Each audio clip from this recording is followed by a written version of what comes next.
Bom, o presidente Jair Bolsonaro, como eu disse, eu defendi por uma convicção muito clara.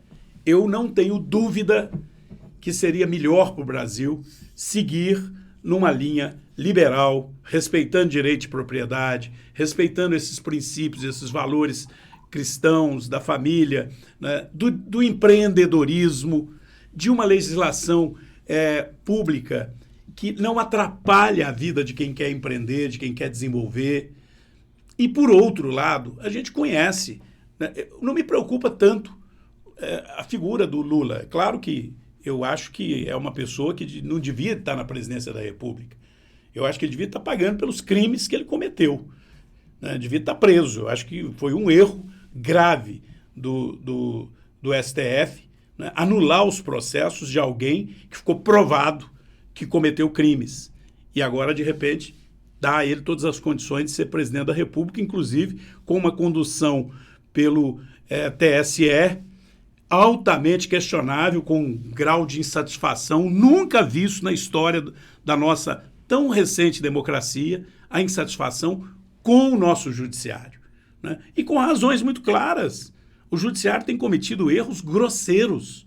O judiciário, e ele próprio reconhece isso em alguns momentos, toma uma decisão, depois volta atrás, ou os votos divergentes dos ministros, demonstrando que chega a ser grotesco, né, o tanto de erro e que acaba comprometendo a credibilidade do judiciário, especialmente das cortes superiores.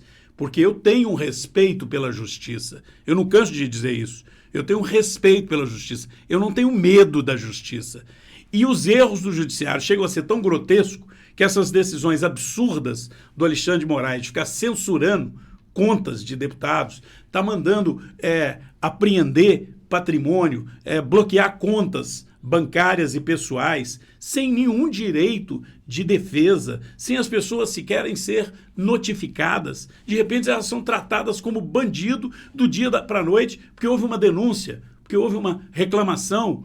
E esse tipo de comportamento, né, está levando à descrença com uma parte do judiciário. Portanto, eu acho que o judiciário deve merecer de nossa parte respeito e não medo.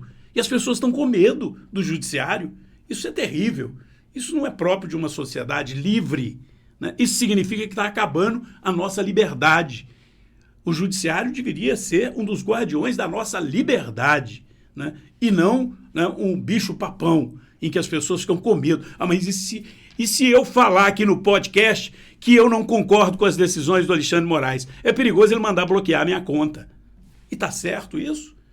Eu não posso ter o direito de discordar, de divergir? Isso não é uma sociedade livre. Portanto, essa tem sido um dos desafios que eu enxergo pela frente. Esse próximo mandato, não há como não enfrentar essa absoluta falta de equilíbrio entre os poderes. Não há como ignorar que o judiciário tem extrapolado os limites constitucionais. Não há como ignorar que ficou uma brecha na nossa Constituição. Não existe um mecanismo de controle para limitar os abusos do judiciário. Alguns dizem, mas tem o Senado que pode fazer o impeachment. Não, isso é uma decisão extrema e específica contra a decisão de um dos ministros. Cometer o impeachment se ele cometer crime. E, no meu entendimento, desrespeitar a Constituição é crime. Então, caberia, sim, processo de impeachment no Supremo, no Senado. Mas e quando você tem um presidente do Senado que engaveta tudo como o Rodrigo Pacheco? Simplesmente engaveta. E o regimento não permite que nem maioria dos deputados desengavete. Então, nós estamos num modelo constitucional que está frágil, que precisa de ser revisto, que precisa de resgatar o equilíbrio entre os poderes.